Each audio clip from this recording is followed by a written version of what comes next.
Welcome, gentle listener, to another journey through the corridors of time. Tonight, we'll drift slowly together into the ancient world of Rome, where marble columns catch the golden light of oil lamps and the scent of burning incense mingles with the Mediterranean breeze. Allow yourself to settle comfortably, perhaps adjusting your pillow, letting your breathing slow and deepen as we prepare to explore one of history's most fascinating and perhaps unsettling topics. Marriage in ancient Rome. It wasn't quite the romantic affair we might imagine today. Picture yourself walking through the cobblestone streets of the Eternal City nearly 2,000 years ago, where the sound of your sandals echoes softly against weathered stone and the distant murmur of voices drifts from the forum beyond. Let your mind wander gently as we uncover the layers of Roman matrimony, peeling back the centuries like delicate papyrus scrolls. Take a moment to breathe deeply and imagine the warm Mediterranean sun filtering through your window as we begin this tranquil exploration of love, law, and tradition in the ancient world. The morning light creeps slowly across the 7 hills of Rome, painting the city in hues of amber and gold. In a modest domus near the Palatine Hill, a young girl named Claudia awakens on what may be the most significant day of her young life. She is 12 years old, barely more than a child by our standards, yet in the eyes of Roman law and society, she stands on the threshold of womanhood. The gentle rustle of her stola as she rises from her sleeping couch mingles with the soft cooing of doves in the courtyard beyond. Let your mind drift with me now, back to this world where childhood ended abruptly, and marriage was not a choice born of love, but a carefully orchestrated alliance between families. Imagine the weight of expectation settling upon young shoulders like a heavy cloak as parents and relatives gathered to discuss arrangements that would determine the course of an entire life. The Roman concept of marriage, or matrimonium, was fundamentally different from our modern understanding. It was not primarily about love or personal fulfillment, but about creating legitimate heirs and strengthening family connections. Picture the pater familias, the male head of the household, sitting in his study surrounded by wax tablets and scrolls, calculating not matters of the heart, but matters of property, dowry, and social advancement. In the flickering candlelight, these negotiations took on an almost sacred quality. The very word, matrimonium, derives from mater, meaning mother, emphasizing that the primary purpose of this union was the production of legitimate children. Let yourself sink deeper into your comfortable position as we explore this ancient world where pragmatism ruled over passion. The legal age for marriage in Rome was startlingly young by today's standards. Girls could legally marry at 12, boys at 14. But even more disturbing to our modern sensibilities was the common practice of betrothing children at even younger ages. Imagine tiny hands being joined in ceremony, while adult voices spoke of futures these children could barely comprehend. Claudia's betrothal had been arranged when she was merely 7 years old to a boy named Marcus, whom she had met only briefly at family gatherings. The gentle clink of jewelry, as she now prepares for her wedding day, serves as a reminder of how quickly childhood had fled. Her mother, Livia, moves quietly around the room, her own memories perhaps drifting back to her own wedding day decades before. Let your breathing slow as we contemplate this world where personal agency was secondary to family honor and social obligation. The Romans believed that young people were too inexperienced to make such important decisions themselves. Instead, wise elders would choose partners based on compatibility of families, financial advantage, and the potential for producing strong, healthy children. The morning of a Roman wedding began before dawn, with elaborate rituals that would seem both beautiful and strange to our modern eyes. Picture Claudia as she's awakened by the soft touch of her mother's hand. The room still dim with the grey light of early morning. The air carries the sweet scent of roses and myrtle, flowers sacred to Venus, goddess of love and marriage. The preparation of the bride was a ritual in itself, steeped in traditions that stretched back centuries. Claudia's hair is carefully arranged in an intricate style called the sex crines. 6 braids wound around her head and secured with ribbons. The gentle tugging and weaving of her dark hair becomes almost hypnotic, each strand carefully placed according to ancient custom.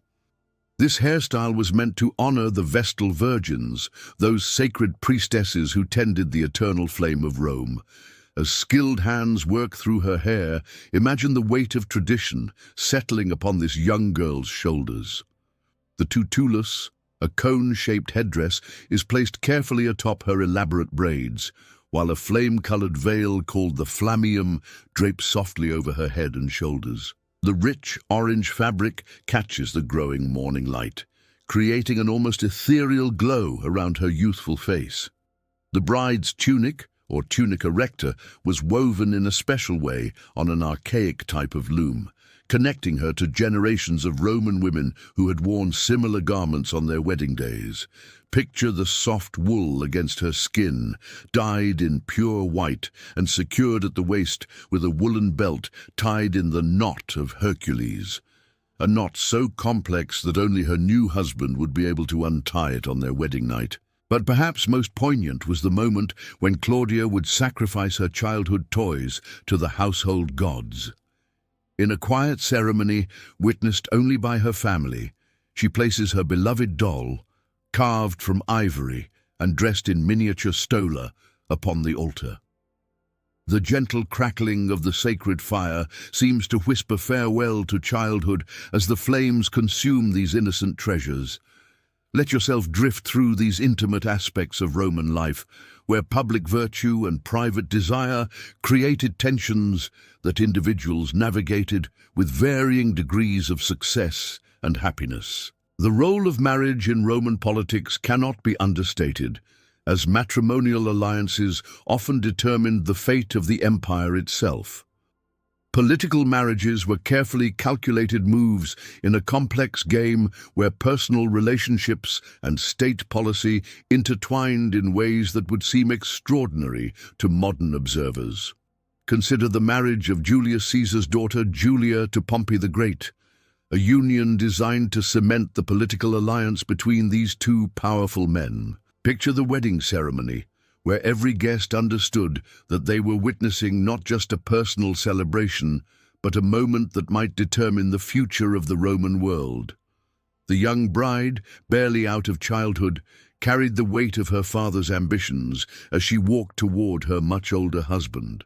The marriage was, by most accounts, a happy one, with Pompey genuinely devoted to his young wife. Yet when Julia died in childbirth just a few years later, the personal tragedy became a political catastrophe. The bond between Caesar and Pompey, already strained by competing ambitions, snapped entirely. Picture Pompey grieving beside his wife's funeral pyre, while around him politicians calculated how her death might reshape the balance of power in Rome. Augustus's own family provided numerous examples of how marriage could be used as a tool of statecraft. His daughter Julia was married 3 times, each union carefully chosen to advance the emperor's political goals. Her first husband, Marcellus, was Augustus's nephew and potential heir. When he died young, she was quickly remarried to Agrippa, Augustus's closest friend and military commander. After Agrippa's death, she was wed to Tiberius, who would eventually become emperor himself. Picture Julia as she was passed from husband to husband like a valuable piece of property, her personal desires subordinated entirely to her father's political needs. Her eventual rebellion against this system, the adultery scandal that led to her exile, can be seen as a tragic assertion of personal agency against overwhelming political pressure. The marriages of Roman emperors themselves were watched throughout the empire for signs of political change. When Nero divorced his wife Octavia to marry his mistress Poppaea, the decision sent shockwaves through Roman society. The brutal murder of Octavia, ordered by Nero to clear the way for his new marriage, demonstrated how far emperors might go to satisfy their personal desires. Provincial governors and military commanders also used marriage as a diplomatic tool, cementing alliances with local elites and ensuring the loyalty of conquered territories. Picture a Roman general in Gaul or Germania negotiating a marriage between his son and the daughter of a tribal chieftain, their union symbolizing the peaceful integration of Roman and barbarian cultures. These political marriages often created complex networks of obligation and loyalty that extended across generations. A marriage alliance made in one century might influence political decisions decades later, as children and grandchildren honored the connections their ancestors had forged. The soft whisper of genealogical calculation echoes through Roman political discourse, as politicians traced bloodlines and marriage connections to justify their claims to power and influence. The marriage patterns of the Roman elite reveal fascinating insights into how power was transmitted and maintained across generations. Families carefully cultivated marriage networks that ensured their continued influence, creating what modern scholars call marriage webs that connected the most important houses of the empire. Women in these elite families often found themselves at the center of political intrigue, their marriages and remarriages creating new alliances while potentially destabilizing old ones. Picture Livia, wife of Augustus, using her influence to advance the career of her son Tiberius, while potentially undermining other claimants to imperial succession. Her quiet conversations in palace gardens may have shaped the destiny of the empire more than many famous battles. The death of a politically important spouse could trigger frantic negotiations as families sought to preserve their influence through new marriage alliances. Widows and widowers were quickly courted by potential new partners, their grief subordinated to the practical necessity of maintaining political connections. Let your breathing slow as we contemplate this world where love and politics intersected in ways both beautiful and tragic, where personal happiness was often sacrificed on the altar of public ambition.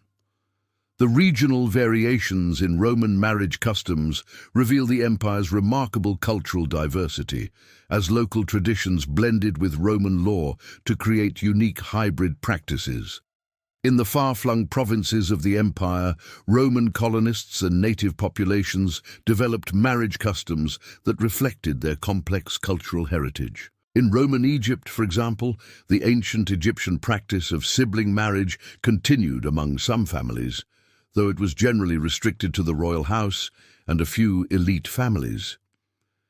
Picture the awkward legal negotiations required when Roman law, which forbade such unions, encountered local customs that not only permitted but encouraged them. The soft rustling of papyrus scrolls being consulted by confused magistrates echoes across the centuries. In the Celtic regions of Gaul and Britain, Roman marriage practices gradually merged with local customs that gave women somewhat more autonomy in choosing their partners. Celtic women had traditionally enjoyed greater legal rights than their Roman counterparts, and this influence can be seen in the marriage contracts preserved on wooden tablets found at sites like Vindolanda on Hadrian's Wall. Picture a Roman soldier stationed on the northern frontier, falling in love with a local Celtic woman whose fierce independence both attracts and bewilders him. Their marriage ceremony might blend Roman rituals with Celtic hand-fasting traditions, creating something new that belongs fully to neither culture, yet draws strength from both. In the eastern provinces, where Greek culture had dominated for centuries before Roman conquest, marriage customs reflected the complex relationship between Roman law and Hellenic tradition. Greek courtesans, or hetairai, occupied a social position unknown in Rome itself, serving as educated companions to wealthy men while maintaining a degree of independence impossible for Roman wives. The mystery religions that flourished throughout the empire also influenced marriage customs in subtle ways. Couples who were initiated into the cults of Mithras, Isis, or Cybele might incorporate elements of their religious beliefs into their wedding ceremonies, creating hybrid rituals that reflected the spiritual diversity of the Roman world. In Roman North Africa, Berber marriage customs survived alongside Roman practices, creating interesting legal complications when couples from different cultural backgrounds sought to marry. The famous Augustine of Hippo, born to a Roman father and Berber mother, wrote movingly about the cultural tensions he experienced growing up in this mixed heritage. Picture markets in Carthage or Alexandria, where merchants from across the Mediterranean might meet and fall in love, their marriages creating new networks of trade and cultural exchange. The soft babel of different languages mingles with the clink of coins as business relationships become personal ones. The Roman military's recruitment from across the empire created unique opportunities for cross-cultural marriages. Veterans settling in frontier regions often married local women, their unions creating communities that were neither fully Roman nor entirely barbarian, but something new and distinctive. These mixed marriages sometimes faced official disapproval, particularly when they involved members of enemy tribes or recently conquered peoples.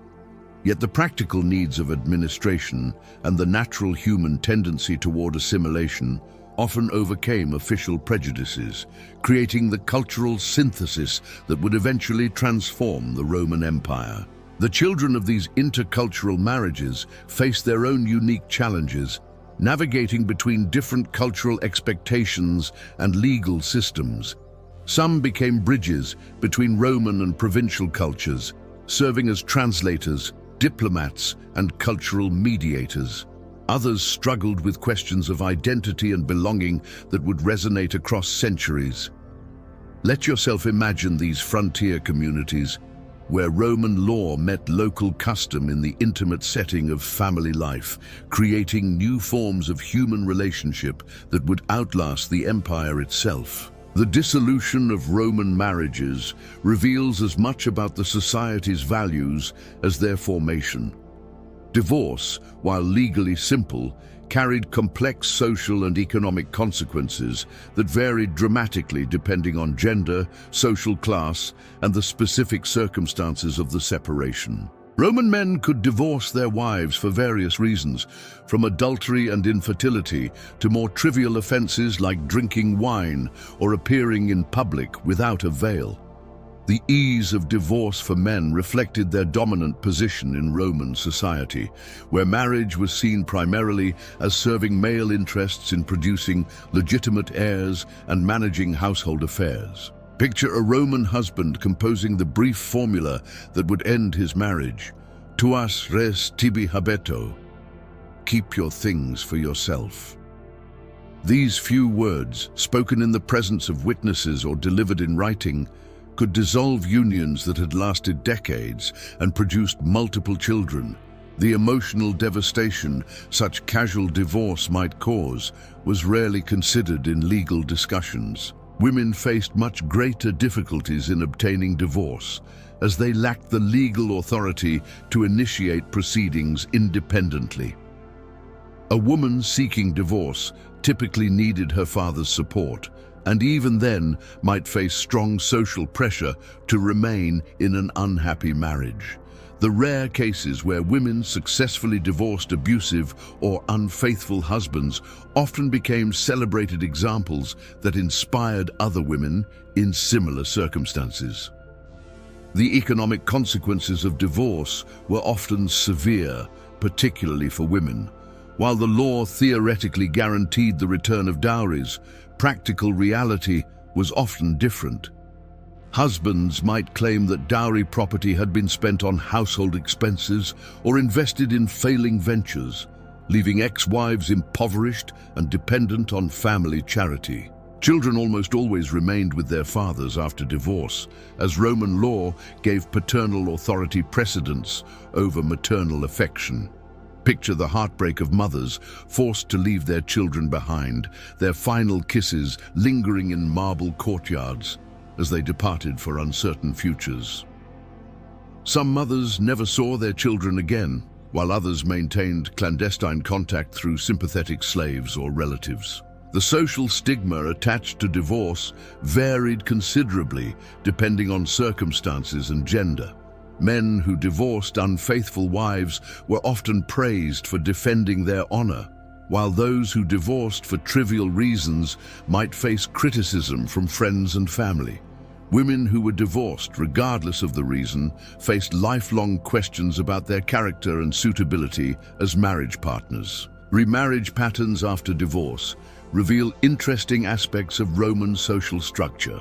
Divorced men typically remarried quickly, often to much younger women who could provide the children and domestic management their previous marriages had failed to deliver. Wealthy divorced women might also remarry, but faced more limited options and greater scrutiny of their choices. Some divorced women chose to remain single, particularly if they had inherited property that gave them financial independence. These women often became influential figures in Roman society, hosting salons where poets and politicians gathered, and exercising power through their wealth and connections rather than through marriage relationships. The children of divorced parents faced their own challenges as they navigated between separated households and competing loyalties. Some maintained relationships with both parents despite legal arrangements that favored fathers, while others were completely cut off from their mothers and raised to see divorce as a normal part of adult life. The psychological impact of easy divorce on Roman society has been debated by historians, with some arguing that it created instability and cynicism about marriage, while others suggest it provided a necessary escape valve from incompatible relationships.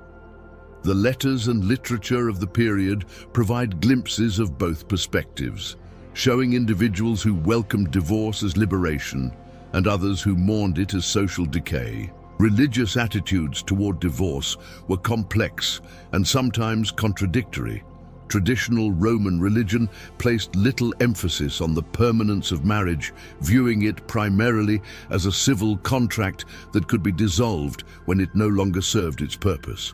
However, some of the mystery religions that gained popularity during the imperial period taught that marriage was a sacred bond that should not be broken lightly. The influence of Christianity on Roman marriage practices became increasingly important during the later empire, as Christian teachings about the indissolubility of marriage conflicted with traditional Roman practices. This created new tensions for couples who converted to Christianity after marrying under Roman law, as they struggled to reconcile their religious beliefs with their legal rights. Let your mind rest gently on these complex human dramas, where law and custom, emotion and economics, tradition and innovation intersected in the most intimate areas of Roman life. The twilight years of Roman marriage customs coincided with the empire's gradual transformation from a pagan to a Christian society. This religious revolution fundamentally altered Roman attitudes toward marriage, sexuality, and family life in ways that would influence Western civilization for centuries to come. Early Christian attitudes toward marriage were ambivalent at best. St. Paul famously declared that it was better to marry than to burn, suggesting that marriage was a necessary concession to human weakness rather than a positive good. This perspective contrasted sharply with traditional Roman views that saw marriage as essential to social order and personal fulfillment. Picture the early Christian communities scattered throughout the empire, their members struggling to reconcile their new faith with the marriage customs they had inherited. In house churches from Rome to Antioch, believers debated whether Christian marriage should differ from pagan practices, and if so, how. The Christian emphasis on sexual purity created new expectations for both husbands and wives. Unlike traditional Roman morality, which tolerated male infidelity while demanding female chastity, Christian teaching insisted on mutual fidelity within marriage. This revolutionary idea gradually transformed Roman marriage practices, though not without considerable resistance. Christian martyrs' stories often featured young women who chose death rather than marriage to pagan husbands, creating new models of female heroism that emphasize spiritual rather than matrimonial virtue. Picture St. Agnes, barely 13 years old, facing execution rather than marriage, her choice inspiring generations of Christian women to value their faith above family expectations. The development of clerical celibacy also influenced Christian attitudes toward marriage. While married priests were common in the early church, the gradual adoption of celibacy as an ideal for clergy created a hierarchy of spiritual values that placed virginity above marriage and marriage above sexual libertinism. Christian wedding ceremonies began to incorporate new elements that emphasized the spiritual dimension of marriage. The exchange of rings, borrowed from Roman custom but given new meaning as symbols of eternal commitment, became central to Christian marriage rituals. Picture these early ceremonies conducted in private homes or hidden catacombs, where the soft glow of candles illuminated faces filled with both love and revolutionary faith. The Christian concept of marriage as a sacrament developed gradually over several centuries, transforming what had been primarily a civil contract into a sacred bond blessed by God. This theological development had profound implications for divorce, which became increasingly difficult to obtain as the Church gained influence over marriage law. The cult of the Virgin Mary provided a new model of feminine virtue that influenced Christian attitudes toward marriage and sexuality. Mary's perpetual virginity became a symbol of spiritual purity that some Christian women sought to emulate, leading to the development of female monastic communities where women could live independently of male authority. Christian charitable institutions began to provide alternatives to traditional marriage arrangements for vulnerable women. Convents offered refuge for women seeking to escape unwanted marriages, while Christian widows often found support within religious communities that allowed them to remain unmarried without facing destitution. The gradual Christianization of Roman law under emperors like Constantine and Theodosius reflected changing attitudes toward marriage and family life. Divorce became more difficult to obtain, adultery was punished more severely, and the rights of children born outside marriage were restricted. These legal changes reflected the growing influence of Christian moral teachings on imperial policy. By the 5th century CE, as the Western Roman Empire crumbled under barbarian invasions, Christian marriage customs had largely replaced traditional Roman practices among the empire's citizens. The wedding ceremonies conducted in the churches of Rome or Constantinople bore little resemblance to the pagan rituals that had united couples in the time of Augustus or Trajan. Picture the great Basilica of Santa Maria Maggiore in Rome, where Christian couples exchanged vows surrounded by magnificent mosaics depicting biblical scenes of love and devotion. The soft chanting of psalms has replaced the raucous Fescennine verses of earlier centuries, while the blessing of priests has superseded the reading of animal entrails. Yet beneath these surface changes, many fundamental aspects of Roman marriage persisted. The economic negotiations between families, the subordination of personal desire to family interest, and the primary importance of producing legitimate heirs remained largely unchanged despite the religious transformation of the empire. The barbarian kingdoms that inherited the ruins of the Western Empire adopted many Roman marriage customs along with Roman law and administration. Gothic, Frankish and Vandal nobles married according to hybrid customs that blended Germanic tribal traditions with Roman legal practices and Christian religious ceremonies. Let your thoughts drift peacefully through these centuries of transformation, where ancient customs yielded slowly to new beliefs, creating the marriage traditions that would shape medieval Europe and eventually our modern world. As our journey through the fascinating and often disturbing world of Roman marriage draws to its gentle close, we find ourselves contemplating the remarkable continuity and change that characterizes human relationships across the centuries. The Romans, for all their differences from us, grappled with many of the same fundamental questions that continue to challenge us today. How do we balance individual desires with family obligations? What role should love play in marriage?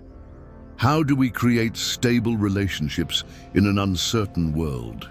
The Roman approach to these questions, with its emphasis on duty over passion, family interest over individual choice, and social stability over personal fulfillment, produced a marriage system that was both remarkably durable and deeply flawed. Picture the countless couples who found happiness within its constraints, as well as those whose lives were diminished by its restrictions. Perhaps most striking is how Roman marriage practices reflected the broader values and anxieties of their civilization. The careful attention to legal contracts and property rights mirrored Roman obsessions with law and order. The elaborate ceremonies and religious rituals expressed their deep reverence for tradition and divine favor. The political dimensions of marriage revealed their understanding that personal relationships were inseparable from public power. Yet within this structured system, we catch glimpses of genuine human affection and partnership. The letters between Pliny and Calpurnia, the grief of Pompey for his young wife Julia, the quiet rebellions of women who carved out spaces for personal agency. These moments remind us that love and happiness found ways to flourish even within the most restrictive circumstances. The transformation of Roman marriage under Christian influence demonstrates how profoundly religious beliefs can reshape social institutions. The gradual elevation of marriage from civil contract to sacred sacrament, the new emphasis on mutual fidelity and spiritual partnership, and the slow recognition of women's spiritual equality all reflected changing understanding of human relationships and divine will. As you prepare to drift into peaceful sleep, let your mind wander through the marble courtyards and torchlit streets of ancient Rome, where countless couples shared the universal human experiences of love, hope, disappointment, and reconciliation. Their voices echo softly across the centuries, reminding us that despite the vast differences in custom and law, the fundamental human longing for connection and companionship remains remarkably constant. The Roman marriage system, with all its complexities and contradictions, ultimately reminds us that human societies must constantly negotiate between individual desires and collective needs, between tradition and innovation, between the claims of the heart and the demands of practical life. The Romans' solutions to these eternal dilemmas were products of their particular time and place. But their struggles with these fundamental questions continue to resonate in our own efforts to create meaningful and lasting relationships. Let the gentle weight of history settle around you like a comfortable blanket as you reflect on these ancient lives and loves. The soft whisper of wind through cypress trees, the distant splash of fountain water, the fading light of oil lamps. These sensory memories of the Roman world accompany you into rest, carrying with them the knowledge that human beings have always sought love and companionship. Whatever the constraints of law, custom, or circumstance, sleep peacefully, knowing that you have journeyed through one of history's most fascinating chapters, where the most intimate of human relationships reveals the deepest truths about civilization itself. The stories of Roman marriages, with their mixture of joy and sorrow, freedom and constraint, tradition and change, join the great chorus of human experience that connects us across the centuries to all who have loved, hoped, and dreamed before us. May your dreams be filled with the gentle wisdom of the ages, and may you wake refreshed and enriched by your journey through the complex and captivating world of ancient Rome. Deeper into this ancient morning, where the boundary between childhood and adulthood was crossed in a single day, marked by ritual and tradition that bound the individual to the collective will of family and society. The Roman wedding ceremony itself was a complex affair, divided into three distinct parts that unfolded throughout the day like acts in a carefully choreographed drama. The first part, the sponsalia, or betrothal ceremony, had often taken place years earlier, but was sometimes repeated on the wedding day itself. Imagine the formal exchange of promises, not between the bride and groom, but between their fathers as they negotiated the final terms of the union. The second part was the wedding ceremony proper, which typically took place at the bride's family home.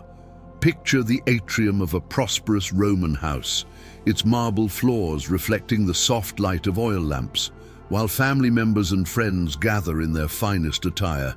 The air is thick with the scent of frankincense and myrrh, while garlands of flowers decorate every column and doorway. The ceremony began with the taking of auspices, the reading of omens, to ensure the gods' favor for the union. A priest would examine the entrails of a sacrificed animal, looking for signs that the marriage would be blessed.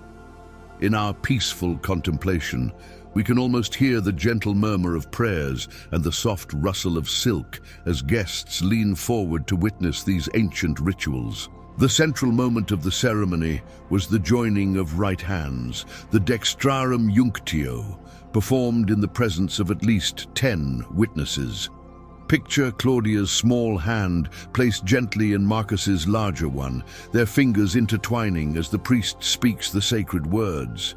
This simple gesture, repeated millions of times throughout Roman history, symbolized the union not just of two individuals, but of two families, two fortunes, two destinies. The exchange of vows followed a prescribed formula that had been used for centuries. The bride would declare, "Quando tu Gaius, ego Gaia." When you are Gaius, I am Gaia, symbolically taking on her husband's identity. These words, echoing through the marble halls, carried with them the weight of a woman's legal and social transformation from daughter to wife. But it was the third part of the ceremony, the deductio or procession to the groom's house, that was perhaps the most spectacular and, to our modern eyes, most disturbing. As evening shadows lengthen across the Roman streets, imagine a torchlit procession winding its way through the city. The bride, her flame-colored veil flickering in the dancing light, is led away from her childhood home forever. The procession was accompanied by the ancient wedding song, the Fescennine verses, which were often remarkably crude and explicit. These songs, shouted by the wedding guests and bystanders alike, were meant to ward off evil spirits through their shocking nature. Picture the contrast between the young bride's innocence and the raucous celebration surrounding her, as voices raised in song echo off the stone walls of the narrow streets. The groom would pretend to abduct his bride from her mother's arms, a ritual reenactment of the legendary rape of the Sabine women that was said to have populated early Rome. This mock struggle, played out before laughing crowds, represented the violent transition from one family to another, from virginity to marriage, from maiden to matron.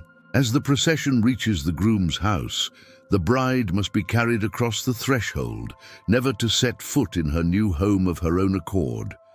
This ancient custom, which survives in attenuated form even today, originally represented the bride's reluctance to leave her family's protection and enter a new household where she would be subject to different gods and different laws. Let your mind rest gently on this image of transition, of young lives being shaped by forces beyond their control, in a world where duty and tradition outweighed personal desire.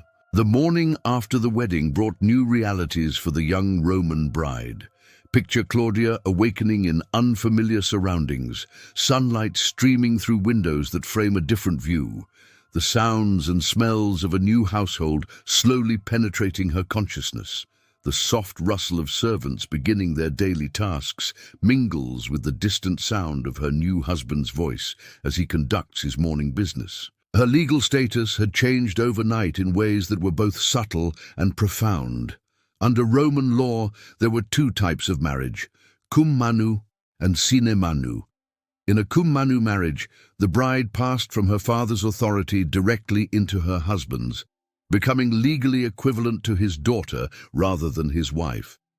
She could own no property, make no legal decisions, and had no right to divorce. In the sine manu marriage, more common in the later Republic and Empire, the wife remained under her father's legal authority while living in her husband's house. This created a curious legal fiction where a woman might be simultaneously under one man's legal control while sharing the bed of another. Picture the delicate negotiations required to navigate such complex relationships, where family loyalty and marital duty often conflicted. The young bride's daily life was carefully circumscribed by expectations and traditions. Her primary duty was to produce legitimate heirs, particularly sons who could carry on the family name and inherit property. The gentle pressure of this expectation weighed constantly upon her, measured in missed monthly cycles and the anxious glances of relatives. Roman medical understanding of pregnancy and childbirth was limited and often dangerous. Imagine Claudia consulting with the family's female slaves and freedwomen, seeking their whispered advice about herbs and rituals that might encourage conception. The burning of special incense to the goddess Juno, patroness of marriage and childbirth, fills the house with sweet smoke and desperate hope. When pregnancy did occur, it brought both joy and terror. Roman women faced a shockingly high mortality rate in childbirth, with perhaps 1 in 10 dying during delivery. The soft prayers offered to Diana and Lucina, goddesses who protected women in labor, carry with them the weight of very real fear. Let yourself contemplate this world, where the most natural of human functions carried such deadly risk, where young women barely out of childhood faced responsibilities that could literally mean life or death. The birth of a child in ancient Rome was surrounded by rituals and superstitions that reveal much about Roman attitudes toward family, fate, and the power of the paterfamilias. When Claudia finally goes into labor, picture the scene. A room filled with women, her mother-in-law, female slaves, perhaps a midwife if the family could afford one. The men, including her husband, are banished from this female domain, leaving the women to work their ancient magic. The moment of birth was not one of unqualified joy, as it might be today. Instead, it marked the beginning of a crucial period during which the paterfamilias would decide whether to accept the child into the family. The newborn was placed at the father's feet, and he had the legal right to either lift the child up, signifying acceptance, or turn away, condemning the infant to exposure or death. This practice of exposing unwanted infants was a dark reality of Roman life. Children who were deformed, female when a male heir was desired, or simply born into families that could not afford another mouth to feed, might be left in the elements to die. The soft cries of abandoned babies, left at crossroads or on hillsides, haunt the margins of Roman literature like a guilty conscience. Those children who were accepted into the family underwent the dies lustricus, the day of purification, when they were formally named and acknowledged. For boys, this occurred on the 9th day after birth. For girls, on the 8th. Picture the quiet ceremony as the infant receives the bulla, a protective amulet worn around the neck, and the family celebrates with a modest feast. But even acceptance into the family did not guarantee survival. Infant mortality was devastatingly high, with perhaps half of all children dying before their 5th birthday. Imagine the succession of small graves in family tombs, marked with touching epitaphs that speak of parents' grief across the centuries. The children who did survive faced different fates, depending on their gender and social class. Boys from wealthy families might receive an elaborate education, learning Latin and Greek, rhetoric and philosophy. They were groomed from early childhood to take their place in public life, to serve in the legions or pursue careers in law or politics. Girls, regardless of their social class, were prepared primarily for marriage and motherhood. Their education, if they received any formal schooling at all, focused on domestic skills and basic literacy. Picture young Claudia, now a mother herself, teaching her daughter to spin wool and weave cloth, passing down the same skills her own mother had taught her. The cycle continued, generation after generation, as Roman families navigated the complex waters of law, tradition, and survival in an often harsh world. Let your breathing deepen as we drift forward through time, exploring how marriage customs evolved and changed across the centuries of Roman civilization. As the Roman Republic transformed into the empire, marriage customs began to evolve in ways that reflected broader changes in society. The old rigid traditions of the early Republic gave way to more flexible arrangements, though the fundamental inequality between men and women remained largely unchanged. During the reign of Augustus, who ruled from 27 BCE to 14 CE, marriage became a matter of imperial policy. Concerned about declining birth rates among the upper classes, Augustus enacted a series of laws designed to encourage marriage and childbearing. The Lex Julia de Maritandis Ordinibus required men between 25 and 60 and women between 20 and 50 to be married or face financial penalties. Picture the imperial palace on the Palatine Hill, where these momentous decisions were made. Augustus himself, perhaps walking through his private gardens in the cool of evening, contemplating how to reverse what he saw as the moral decline of Roman society. The soft splash of fountain water and the rustle of cypress trees provide a peaceful backdrop to discussions that would affect millions of lives. The Julian laws also attempted to regulate adultery, making it a criminal offense punishable by exile or even death. Imagine the fear that must have gripped Roman society as the emperor's agents investigated rumors and accusations, turning private matters into affairs of state. The gentle whisper of gossip in the marketplace took on new and dangerous implications when adultery became treason against the moral order of the empire. Yet these same laws inadvertently gave women slightly more freedom in some areas. Divorce became easier to obtain, and mothers who bore 3 or more children gained legal independence from male guardianship. Picture a Roman matron, her hair graying with age and wisdom, finally able to conduct her own business affairs without seeking male permission, a small but significant step toward autonomy. The imperial family itself provided examples of both conformity to and rebellion against traditional marriage customs. Augustus's own daughter Julia became notorious for her alleged adulteries, leading to her exile to a barren island where she spent the last years of her life. The contrast between the emperor's public moralizing and his private family troubles must have provided rich material for whispered conversations in Roman drawing rooms. The emperor Claudius, who ruled from 41 to 54 CE, married his own niece Agrippina, a union that would have been considered incestuous in earlier times, but was justified by imperial necessity. Picture the complex negotiations that must have preceded this marriage as advisors weighed political advantage against traditional propriety. Let yourself drift through these centuries of change, where personal desires and imperial policies intersected in ways both tragic and triumphant. The lives of Roman women, constrained though they were by law and custom, were not without moments of agency and even rebellion. Consider Fulvia, wife of Mark Antony, who took up arms to defend her husband's interests while he was away in Egypt with Cleopatra.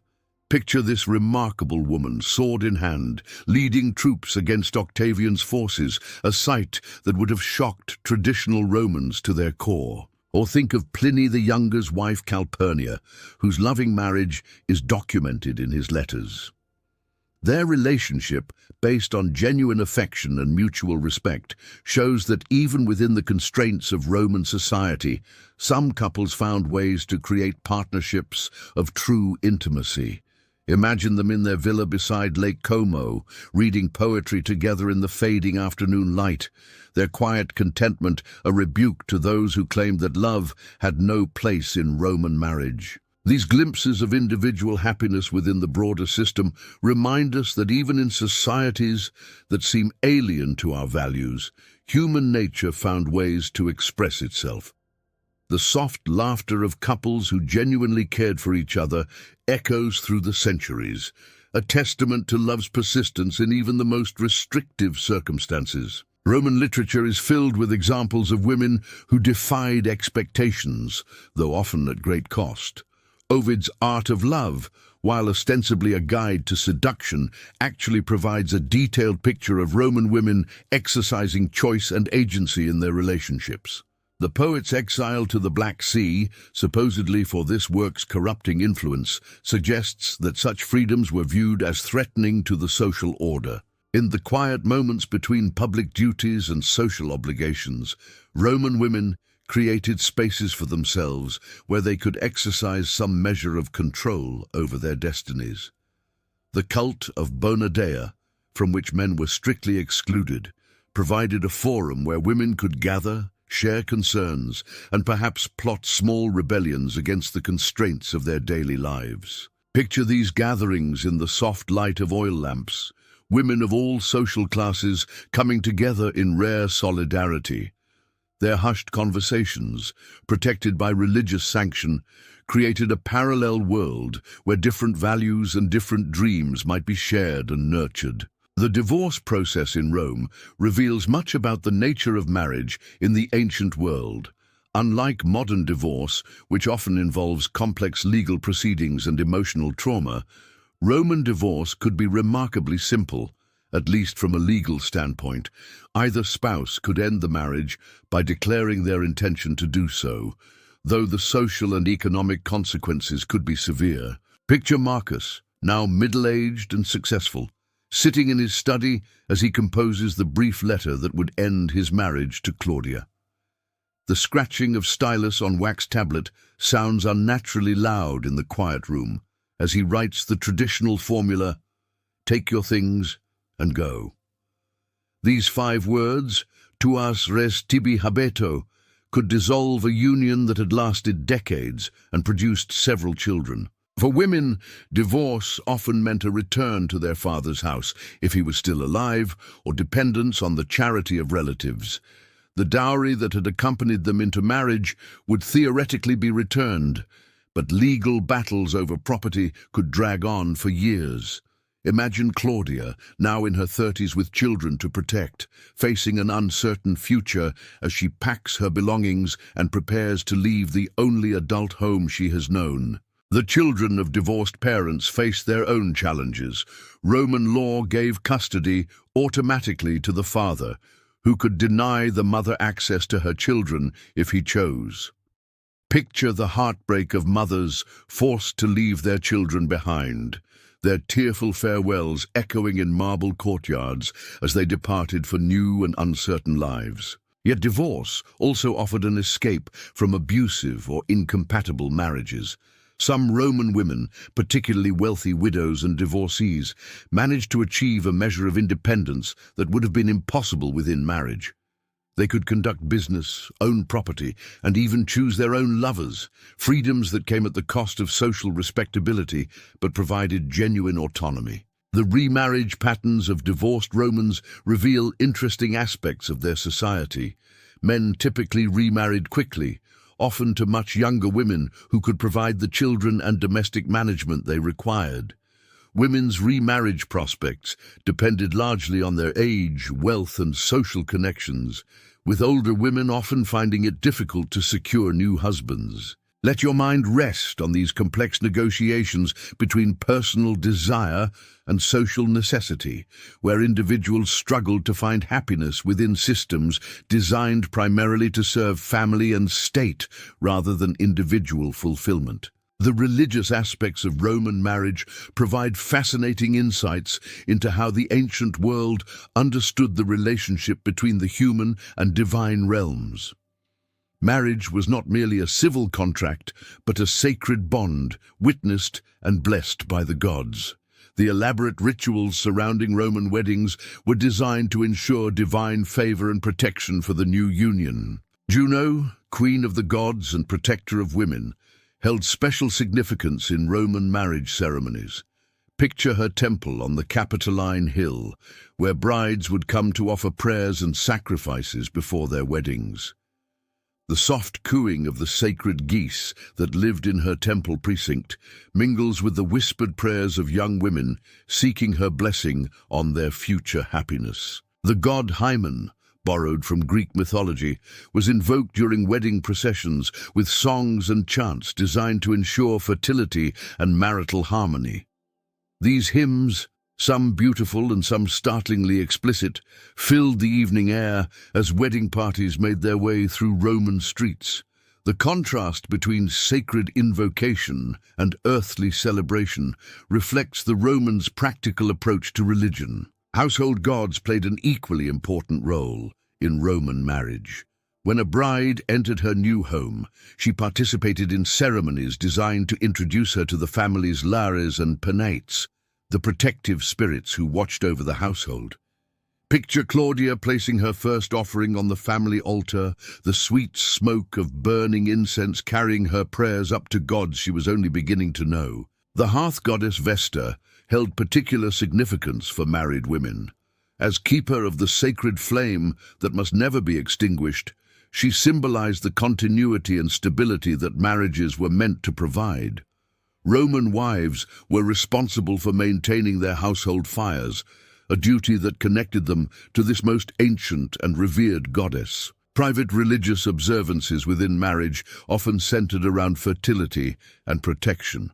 Women would visit shrines dedicated to Diana in her aspect as protector of childbirth, leaving small clay models of wombs and babies as votive offerings. These touching monuments to hope and fear can still be found in archaeological sites throughout the former Roman world. The festival of Matronalia, celebrated on March 1st, was dedicated to married women and their role as mothers.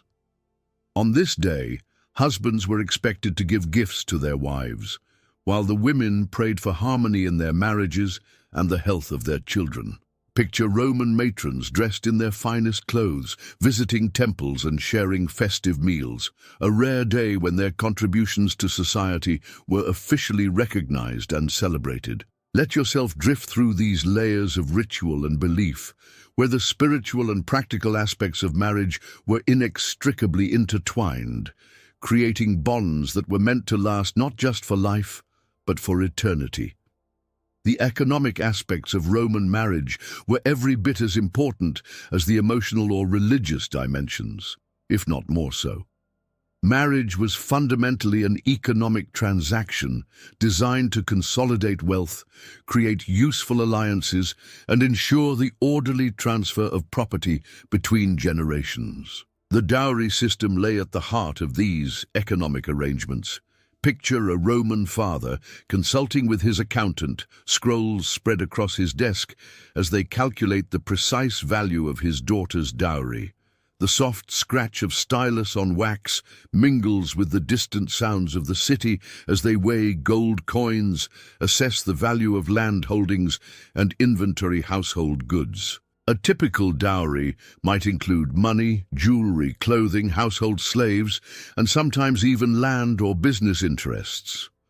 The size of the dowry often determined the quality of husband a family could attract for their daughter. Wealthy families could secure advantageous marriages for their daughters, while poorer families might struggle to provide enough dowry to ensure their daughter's future security. The dowry remained the wife's property in theory, managed by her husband during the marriage, but returnable to her or her family if the marriage ended. This created complex legal relationships where property might be owned by one person, controlled by another, and claimed by a third party.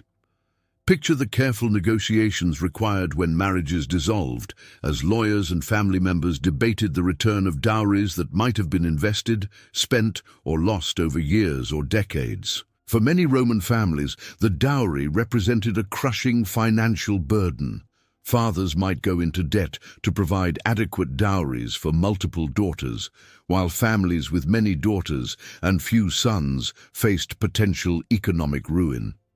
The playwright Plautus built many of his comedies around the financial complications of marriage, reflecting the anxiety these arrangements caused in ordinary Roman families. The economic pressure created by the dowry system led to various social problems. Some families practiced infanticide against female babies to avoid the future financial burden. Others delayed marriages until they could accumulate sufficient funds, leading to the older marriage ages that Augustus tried to combat with his legislation. Wealthy widows occupied a unique position in Roman society, as they often controlled their own dowries, plus inheritances from their deceased husbands. Picture these women, freed from the direct control of father or husband, managing vast estates and conducting business affairs with a degree of independence unavailable to most Roman women. Their remarriage decisions were often based as much on financial calculation as emotional attraction. The prenuptial agreement, while not unknown in the ancient world, took different forms in Roman society. Families might negotiate specific terms regarding property management, inheritance rights, and the consequences of divorce or death. These agreements, carved into bronze tablets or written on papyrus, attempted to anticipate the various contingencies that might affect the economic aspects of marriage. Business partnerships often grew out of marriage alliances as families combined their resources to pursue commercial ventures. Picture Roman merchants shaking hands over deals that were sealed not just with contracts, but with marriages between their children. The soft chink of coins being counted mingles with discussions of trade routes and market opportunities as commerce and family life intertwined. The inheritance laws that governed Roman families added another layer of complexity to marriage economics. Sons typically inherited the bulk of their father's estate, while daughters received dowries. This system ensured that family wealth remained concentrated in the male line, but it also meant that families with only daughters might see their accumulated wealth dispersed among multiple sons-in-law. Let yourself contemplate this world where love and money were so intimately connected, where financial calculations shaped the most personal of human relationships. The social hierarchy of Roman society was clearly reflected in marriage customs and opportunities. Members of different social classes faced vastly different marriage prospects, legal restrictions, and social expectations. These differences were not merely matters of wealth, but were enshrined in law and reinforced by centuries of tradition. At the apex of Roman society stood the senatorial class, whose marriages were matters of state importance. These unions were carefully orchestrated to maintain political alliances, consolidate wealth, and preserve the bloodlines that were thought to embody Roman virtue. Picture the great houses of the Palatine Hill, where such marriages were planned in marble halls adorned with the death masks of ancestors, the weight of history pressing down on each decision. Senators' wives enjoyed certain privileges unavailable to other Roman women. They could attend gladiatorial games, own property, and move relatively freely in public.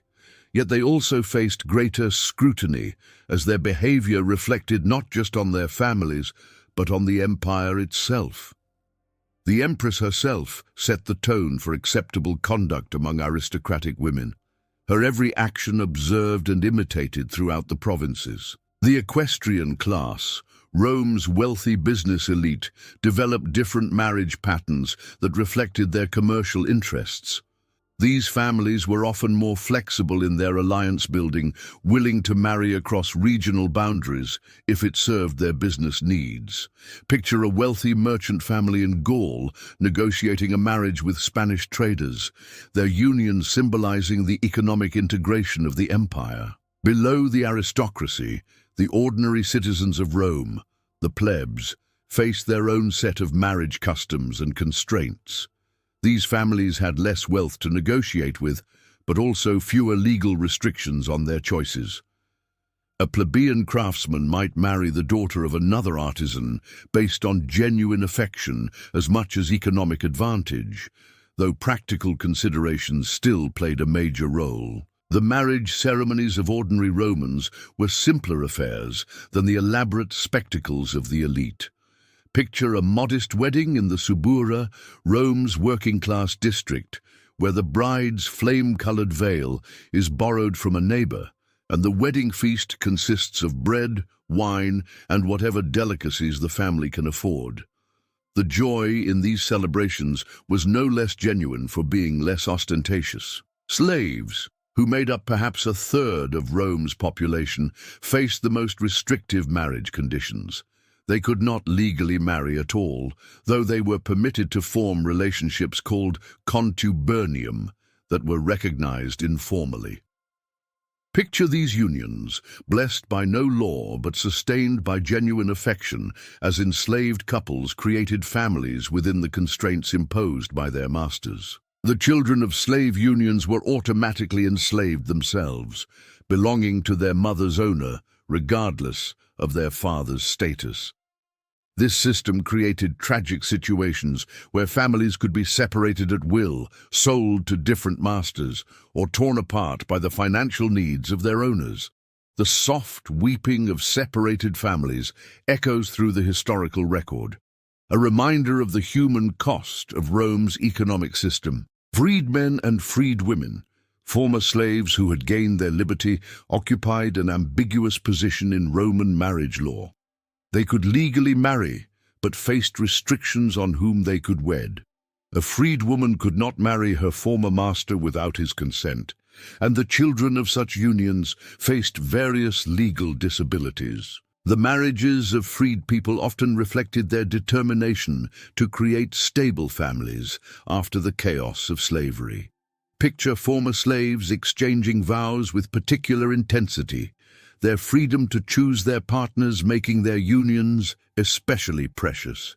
These couples often worked together in business ventures, their shared experience of bondage creating strong partnerships in liberty.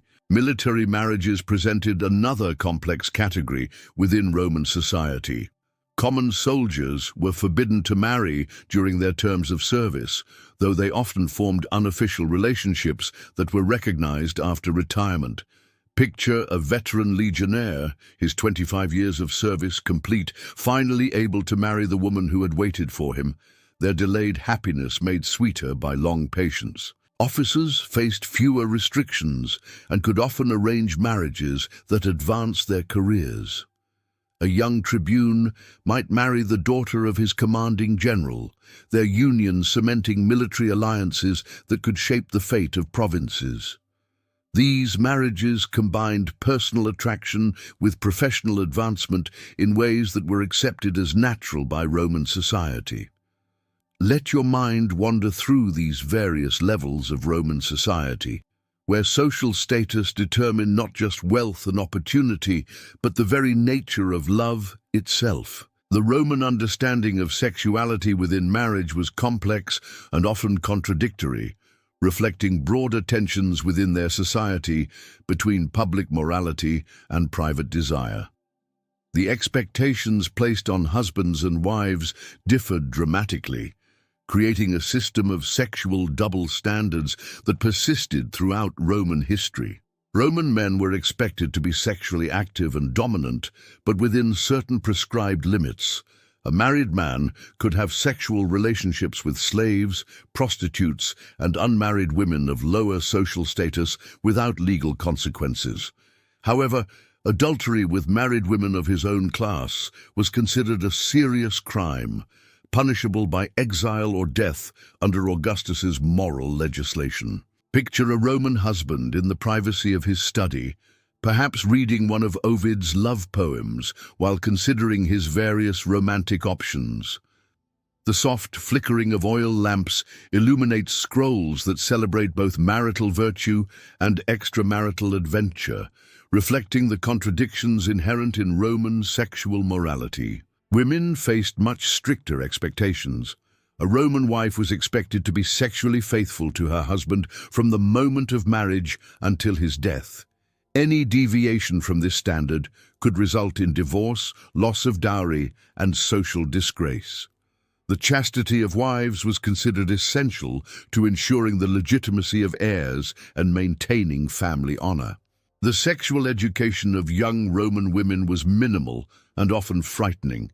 Imagine Claudia, on the eve of her wedding, receiving whispered instructions from older women about her marital duties. The advice was often clinical and intimidating, focusing on submission and endurance rather than pleasure or partnership. Roman medical texts reveal much about contemporary attitudes towards sexuality within marriage. Physicians like Soranus wrote extensively about women's reproductive health, though their understanding was often flawed by lack of anatomical knowledge. The remedies they prescribed for various sexual difficulties ranged from the practical to the bizarre, reflecting the mixture of observation and superstition that characterized ancient medicine. The Roman ideal of masculine sexuality emphasized control and dominance. A real man was expected to be the active partner in any sexual relationship, while passivity was associated with femininity and social inferiority. This created a complex hierarchy where social status and sexual role were intimately connected. Contraception was known to the Romans, though its effectiveness was limited by their scientific understanding. Women used various herbs, pessaries, and magical practices to prevent pregnancy, while men occasionally employed primitive forms of barrier methods. Picture Roman couples huddled together in whispered consultation about these matters, their intimate conversations necessarily conducted in secrecy. The Romans also practiced various forms of what we might call family planning, though not always by methods we would consider acceptable. Infanticide and exposure of unwanted children served as post-conception birth control, while abortion was sometimes attempted using dangerous herbs and procedures. Sexual satisfaction within marriage was not entirely ignored by Roman writers, though it was more often discussed in medical rather than romantic terms. Some physicians recommended that husbands pay attention to their wives' pleasure, arguing that women who enjoyed sexual relations were more likely to conceive and bear healthy children. The private letters of Romans occasionally reveal glimpses of genuine sexual and emotional intimacy within marriage. Pliny the Younger's correspondence with his wife Calpurnia suggests a relationship based on mutual attraction and affection, while the love poetry of Catullus, though addressed to his mistress rather than his wife, demonstrates the capacity for passionate attachment that could exist within Roman society. The boundaries between marriage and prostitution were sometimes blurred in Roman society. Some wives of lower-class men supplemented family income through occasional prostitution, while wealthy women might take lovers who provided them with gifts and financial support. These arrangements existed in a legal and social grey area, neither fully accepted nor entirely condemned. Let yourself drift